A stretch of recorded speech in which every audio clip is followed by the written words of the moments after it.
Here is an example for linear regression.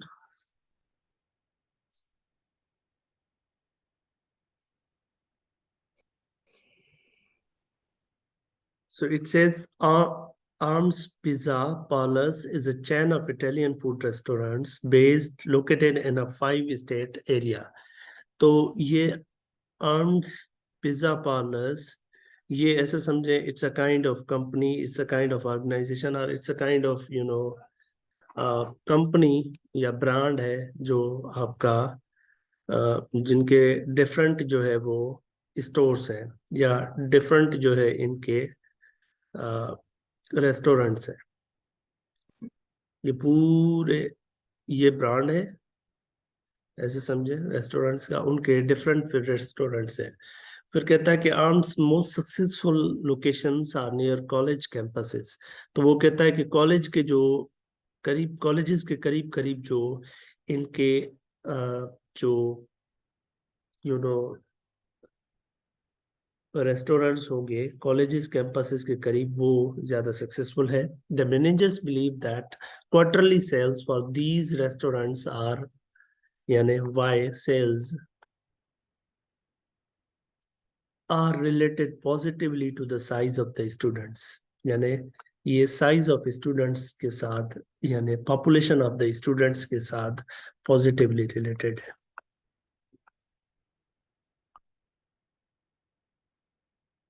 यानी y is positively related to the population of students जिसको आप x से represent कर रहे हैं।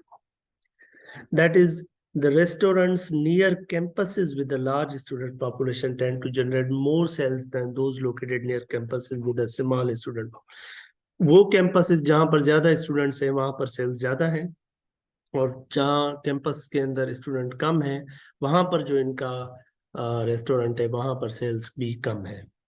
Using regression analysis, we can develop an equation showing how the dependent variable is related to independent variable x। अच्छा, इसमें एक चीज मैंने मिस कर दी प्रीवियसली। एक आपके पास ये अब हमें चाहिए डेटा होनी चाहिए। अब हमारे पास जो डेटा होगी उस डेटा के हिसाब से अब जो है ना फिर जो है वो ये बनाएंगे y bar equal to b not plus b1 x। वो जो डेटा होती है वो data sometimes as a table आपको गिवन होगी, समटाइम्स जो डेटा होगी वो आपकी मिली होगी स्कैटर डायग्राम के अंदर। स्कैटर डायग्राम क्या होता है पता है थोड़ा बहुत?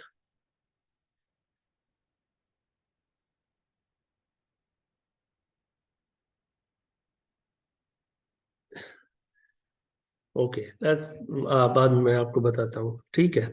तो अब for this you know for this example हमें ये इक्वेशन चाहिए, एस्टिमेटेड लीनियर रिग्रेशन इक्वेशन। तो डेटा हमारे पास गिवन है, एक टेबल की फॉर्म में गिवन है डेटा, और दूसरा हमें स्कैटर डायग्राम की फॉर्म में भी गिवन है। तो दोनों फॉर्म्स के अंदर जो डेटा है वो मैं आपको दिखाता हूँ। हमारा काम सिर्फ ये होगा, एक b1 कैलकुलेट करना और b नॉट कैलकुलेट करना और फिर इसमें पुट कर देना, बस ये काम है हमारा। तो हमारे पास जो टेबल में डेटा गिवन है वो मैं आपको भी पहले दिखाता हूँ। ये हमारे पास टेबल में डेटा है।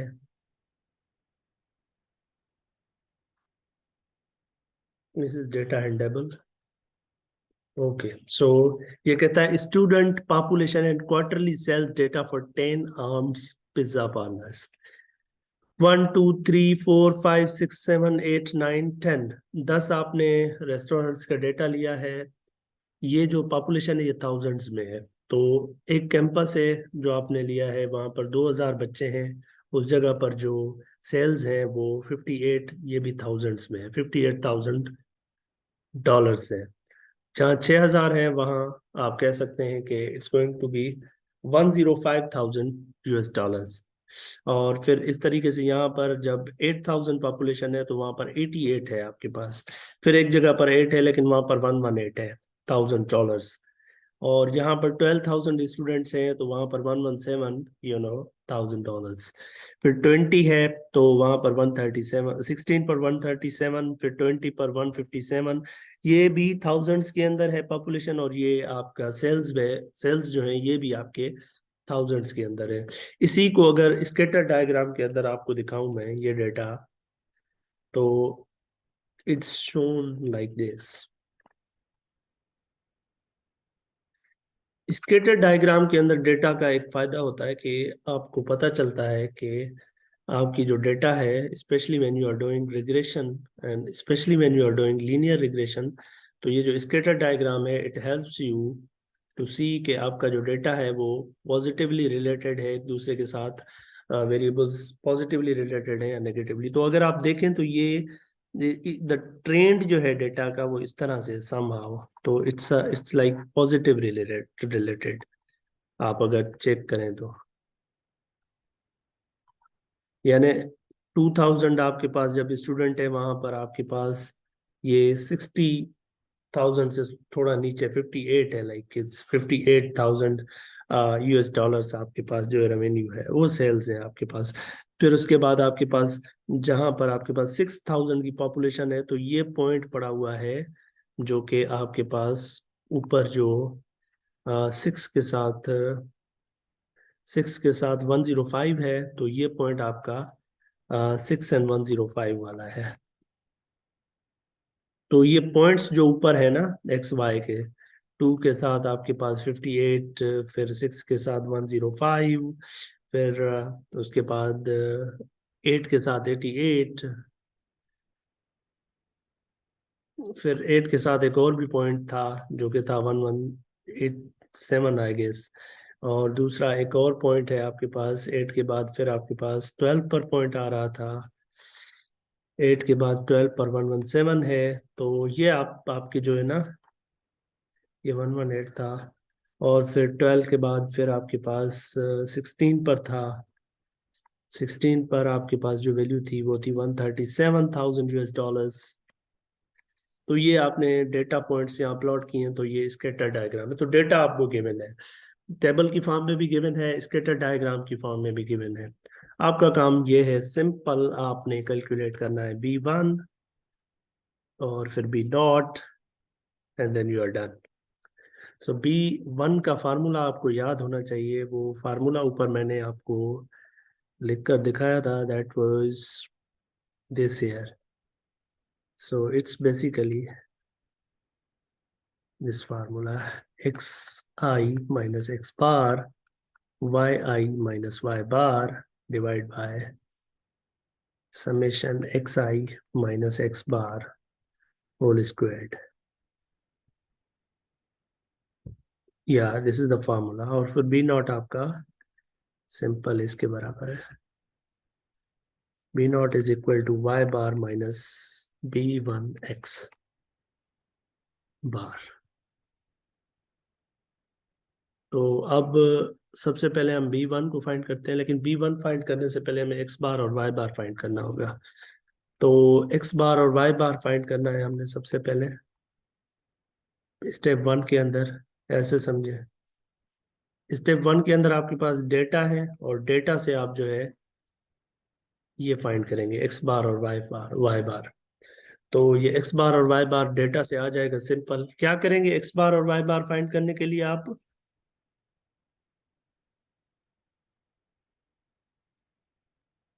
x की वैल्यूज का सम यहाँ पर रखेंगे,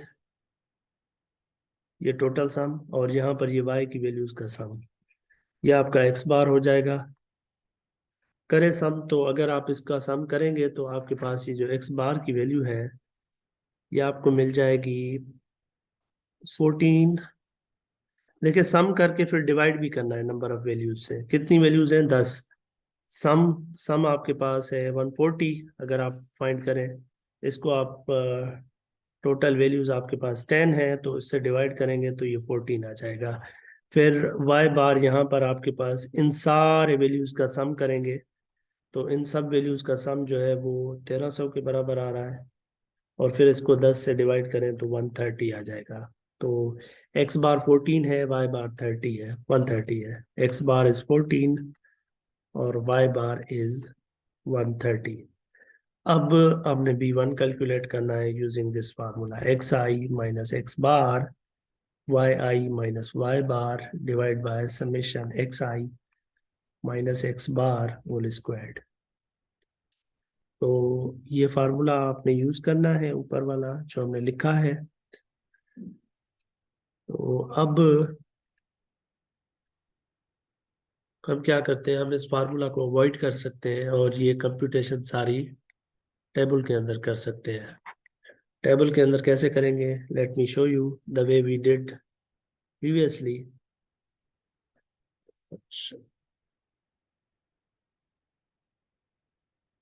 ये आपने तरतीब याद रखनी है टेबल की। आपने सबसे पहले ये वैल्यूज है आपकी एक्स आईज की, ये वाई आई की वैल्यू है। और इवन आप यहाँ पर भी एवरेज फाइंड कर सकते हैं, अगर आप वहाँ ना करें तो ये 140 को आप 10 से डिवाइड करेंगे तो 14 आपकी एवरेज आ जाएगी, और इसको आप 10 से डिवाइड करेंगे तो 130। एक्स बार आपका 114 आ जाएगा, वाई बार आपका 30 आ जाएगा, 130 आ जाएगा।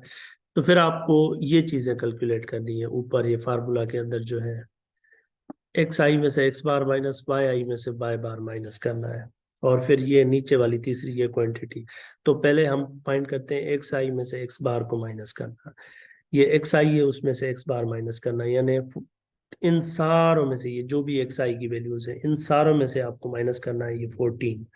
तो 2 में से माइनस करेंगे 14 तो -12 आ जाएगा, 6 में से माइनस करेंगे 14 तो -8 आ जाएगा, 8 में से माइनस करेंगे 14 तो -6 आ जाएगा। फिर इस हिसाब से ये, यानी इन सारों में से आप -14 करते जाएंगे, सो ऑन सो फोर्थ। तो ये वैल्यूज आपको मिलती जाएंगी यहाँ। फिर इस हिसाब से वाई आई में से इन सारों में से फिर ये 130 माइनस करना है, पहले 58 में से 130 माइनस करना है, फिर 105 में से 130 माइनस करना है, फिर 88 में से 130 माइनस करना है, फिर 118 में से 130 माइनस करना है। ये जो वैल्यूज आएगी ये यहाँ पर स्टोर किए जाएगी इस तरीके से।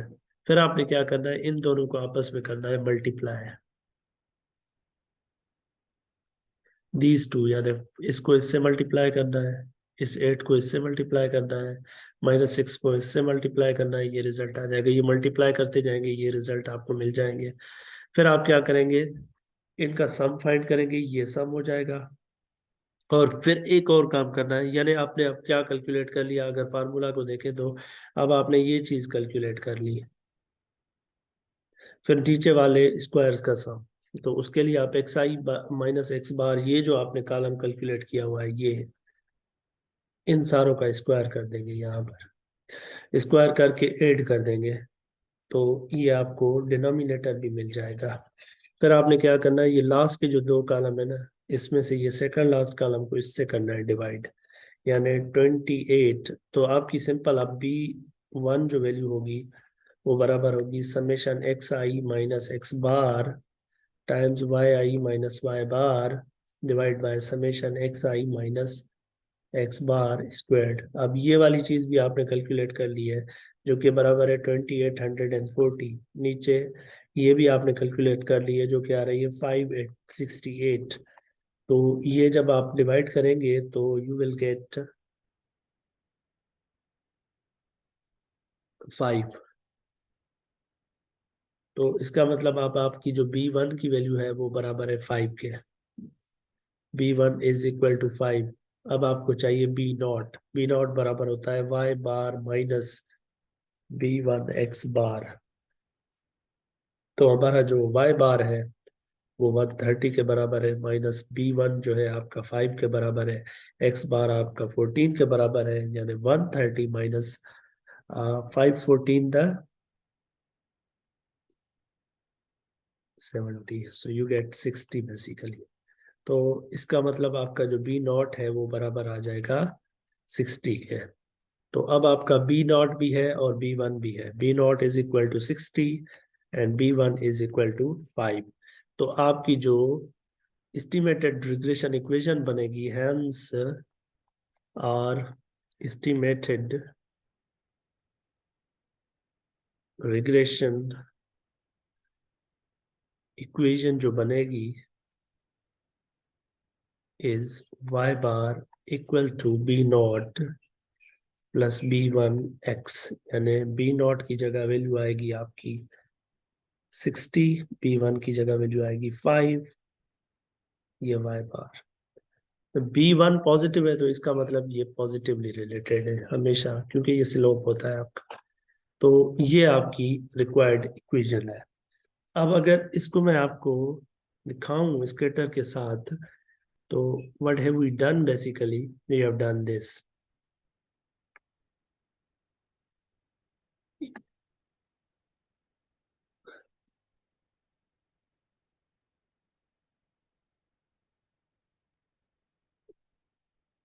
आपके पास डेटा पॉइंट्स थे और उन डेटा पॉइंट्स की मदद से आपने एक लाइन बनाई है इक्वेशन, जो कि उसको प्लॉट किया।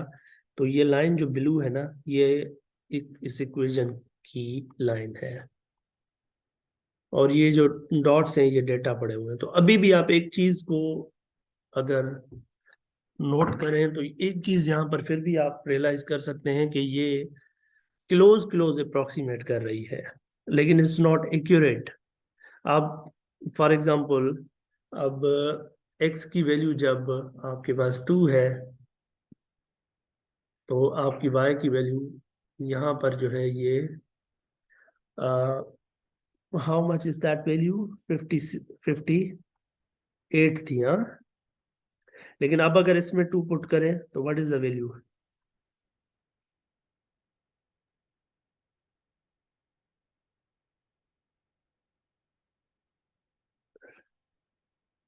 तो y hat equal to 60 plus 5 into 2, this is 60 plus 10, 70।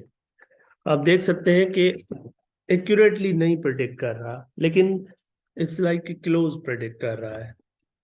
या good.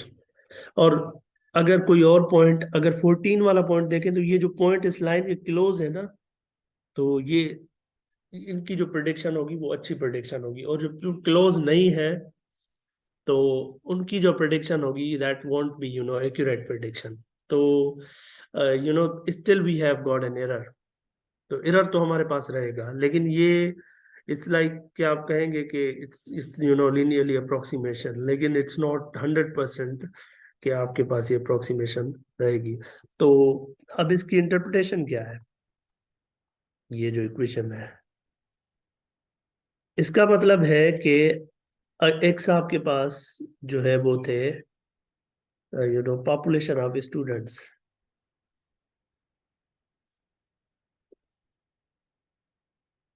Students you know in campus.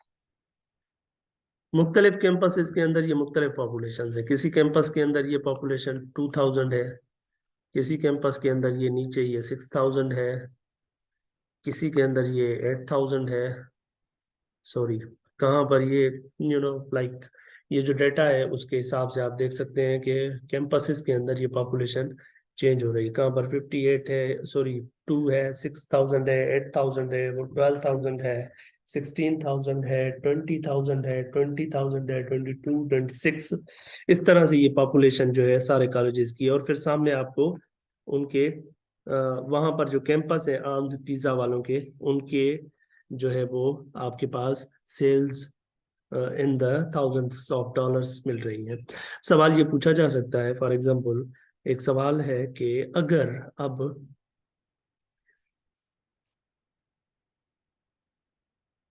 वो सवाल कह रहा है कि if we wanted to predict quarterly sales for a restaurant to be located near a campus with 16,000 students, we compute this. So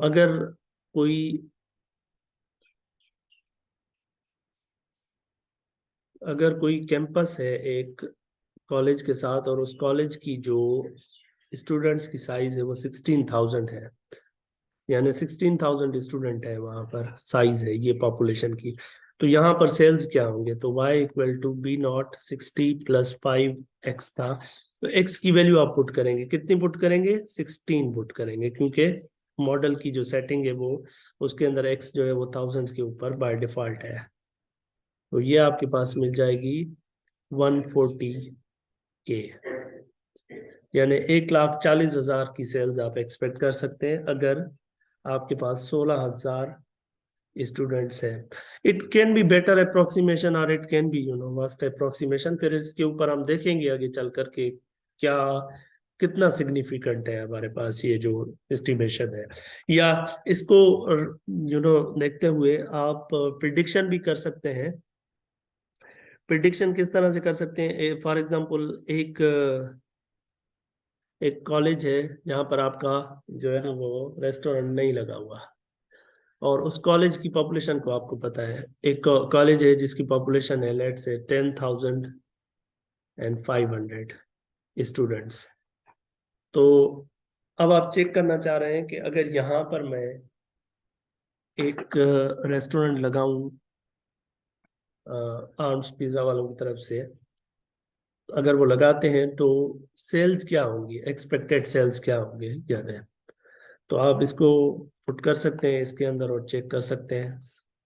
+5x, so x की value क्या होगी? 10.5। हाँ, great. So you just put these values and it will give you 1,12,500. So you can expect this much, expected sales. So इस हिसाब से अब आपको जो है वो जब भी x की वैल्यू गिवन होगी उसके करस्पॉन्डिंग आप expected value of the y यानी डिपेंडेंट वेरिएबल फाइंड कर लेंगे। इसको आप ये जो डेटा वैल्यूज थे ये आप डेस्मोस के ऊपर भी प्लॉट कर सकते हैं।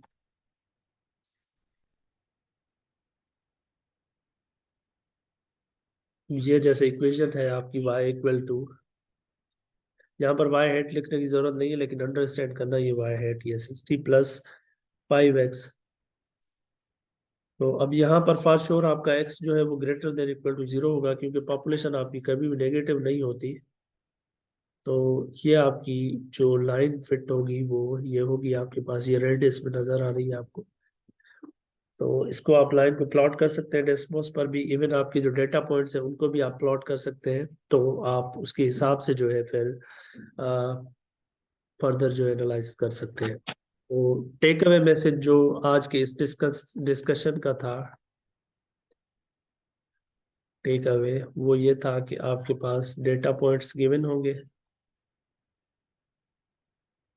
और उन डेटा पॉइंट्स में से आप क्या फाइंड करेंगे, एक्स बार वाई बार, और फिर इन एक्स बार वाई बार्स को यूज करते हुए फिर आप जो है वो b one and b naught find करेंगे, और इनको फाइंड करने के बाद फिर आप यहाँ पुट कर देंगे बी वन और बी नॉट की वैल्यूज। तो फिर आपके पास फाइनली ये इक्वेशन बन जाएगी, और फिर आप इसके अंदर पर्टिकुलर वैल्यू ऑफ एक्स कोई भी पुट करके वाई की वैल्यू फाइंड कर लेंगे। ये आपकी प्रिडिक्शन होगी। प्रिडिक्शन ये जिस डेटा को यूज करके हम मॉडल बनाते हैं ना, ये यानी आगे आगे चलकर अगर आप मशीन लर्निंग की लैंग्वेज के हिसाब से आप देखेंगे तो जो डेटा हमने यूज किया, data used to find equation is called training data, यानी जिसको आपने यूज करके इक्वेशन बनाई है उसको आप कहते हैं ट्रेनिंग डेटा, और जिसके ऊपर आप प्रिडिक्शन कर रहे हैं that is testing data. Data used for prediction, जिसको यूज करके आप प्रिडिक्ट करेंगे मॉडल मॉडल से, इज टेस्टिंग डेटा। ये आप मशीन लर्निंग के टर्म्स में इनको कहते हैं कि ये आपका ट्रेनिंग डेटा है जिसके ऊपर आपने मॉडल को ट्रेन किया है। टेस्टिंग डेटा है जिससे आप टेस्ट करेंगे मॉडल को कि क्या वो सही आपको वैल्यूज दे रहा है। अब थोड़ी देर पहले हमने ये चेक किया जैसे कि जब आपके पास x की वैल्यू 58 थी तो ओरिजिनली जो y की वैल्यू आ रही है वो हमारे पास आ रही थी यू नो नो x की वैल्यू थी 2, ये थी 58। लेकिन जब हमने x की वैल्यू यहाँ पर 2 पुट की है तो यहाँ y जो आ रहा है वो आपके पास आ रहा है, it was more than that, 70। So like it's not giving you 100% accurate answers. So there will be errors always. So that's why we will see in the next coming lectures कि किस तरह से हमारे पास हम किस तरह से मेक श्योर करेंगे कि हमने जो मॉडल फिट किया है दैट इज सिग्निफिकेंट, और उनकी फिर कॉन्फिडेंस लेवल क्या है, या अगर हमें एस्टिमेटेड इक्वेशन फाइंड करनी है तो विद स्पेसिफिक कॉन्फिडेंस हम कैसे फाइंड करेंगे. All of these kinds of questions will be discussed later on. So for एक एग्जांपल मैं आपको देखता हूँ और करवाता हूँ इसमें. Okay, see this. It says given are five observation for two variables x and y. Develop a scatter diagram for these data. Scatter diagram बना इनका ये okay, इसको let's do it on there.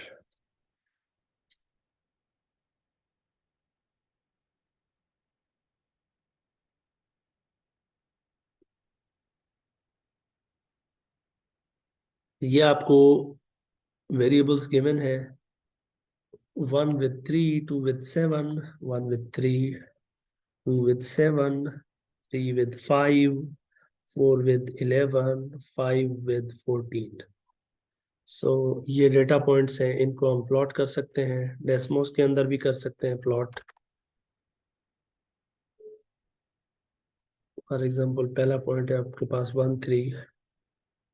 I am showing you 1 3, 2 with 7, and then we have 3 with 5,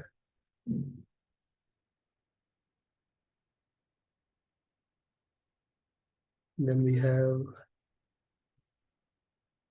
4 with 11, 5 with 14, 4 with 11, 5 with 14.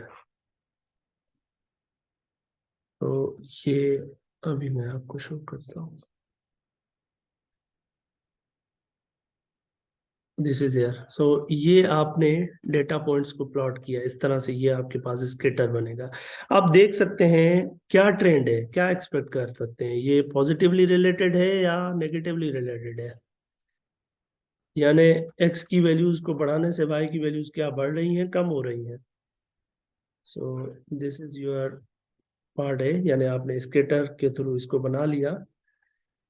और इसके बाद फिर आपसे कहता है कि what does the scatter diagram developed in part A indicate about the relationship between two variables? In fact, it is showing that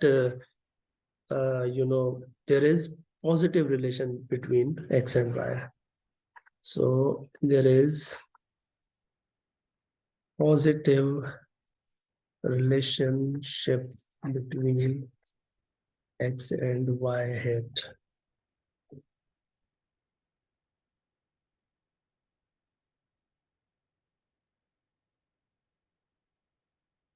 So there is positive relationship between them.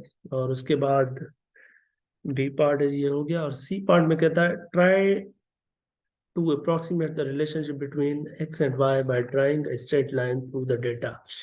अब C part में कहता है कि इसके between जो है एक line बनाकर उससे अप्रोक्सीमेट करने की कोशिश करें. तो अब यहाँ पर आप अगर कोई लाइन बनाएंगे तो it should look something like, maybe it should look something like this. That might be somewhere below, or it's just sketch.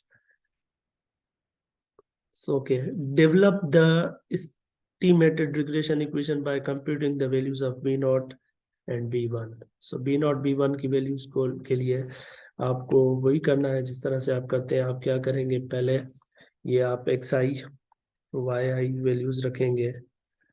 उसके बाद आप जो है वो xi में से x बार माइनस करेंगे, yi में से y बार माइनस करेंगे, फिर x i minus x bar multiply करेंगे वाई आई माइनस वाई बार से, और finally x i minus x बार ये इसका स्क्वायर करेंगे. तो आपके पास क्या वैल्यूज है, बताते जाएं quickly. Can you tell me quickly. 1 2 3 4 5, ये x की वैल्यूज है। 1 2 3 4 5, what are the y values? What are y values? Can anyone tell me, please? 3 7 5 11 14, 3 7 5 11 14. Quickly calculate this x bar, यानी इनका सम करके डिवाइड करें 5 से। 3 6 15 divide by 5, so this x bar is basically 3। फिर y bar find करें। 15, जल्दी find करें। 26 40, 40 को 5 से डिवाइड करेंगे 8 आ जाएगा। अब एक्स आई में से एक्स बार को माइनस करते जाएं। इस 1 में से 8 माइनस, एक्स बार माइनस करें, 1 में से 3 माइनस करेंगे -2 आ जाएगा। 2 में से -3 करेंगे -1 आ जाएगा। 3 में से -3 करेंगे 0 आ जाएगा। 4 में से -3 करेंगे 1 आ जाएगा। 5 में से -3 करेंगे 2 आ जाएगा। इस तरीके से फिर ये माइनस करें 3 -8, जो कि हो जाएगा -5। फिर इस हिसाब से 7 माइनस करें -1 आ जाएगा। 5 में से माइनस करेंगे -3 आ जाएगा। 3 एंड देन वी हैव 6। अब इन दोनों की प्रोडक्ट करें, -2 इंटू -5 10, फिर इनकी प्रोडक्ट करें 1 0 3 12, फिर इनका स्क्वायर कर लें 4 1 0 1 4। अगर कोई मिस्टेक नहीं है, देयर इज पॉसिबिलिटी कि मैं मिस्टेक कर रहा हूँ कोई। 10 और 1 11, 11 और 3 आपके पास हो जाएंगे 14, 14 प्लस 12 26। इनका सम करें तो ये सम हो गया आपका x i minus x bar into Y i minus y बार। ठीक, फिर ये एक्स आई माइनस एक्स बार का स्क्वायर का सम, तो ये 5 और 5 10। तो it's not hard to see that आपका जो बी 1 हो जाएगा वो इन दो कॉलम्स का रेशो होगा, यानी 26 डिवाइड बाय 10। तो ये 2.6 आ गया। तो बी नॉट आपका बन जाएगा B1 माइनस, ये आपका होगा बी, सॉरी, वाई बार -B1 इंटू एक्स बार। तो वाई बार आपके पास था 8 माइनस बीटा 1 2.5 है। एक्स बार आपके पास 3 है। तो दिस इज 0.5 में भी। सो आपके पास जो बीटा नॉट की वैल्यू है वो आ जाएगी 0.5। तो आपकी जो वाई हेड बन जाएगी, ये बन जाएगी आपकी 0.5 प्लस 2.5x। अब इसको प्लॉट करते हैं, ये आपकी एस्टिमेटेड इक्वेशन है। फिर इसमें x की वैल्यू पुट करके, 4 पुट करके x की जगह प्रिडिक्ट करेंगे आप। Let's try to plot this. Okay, so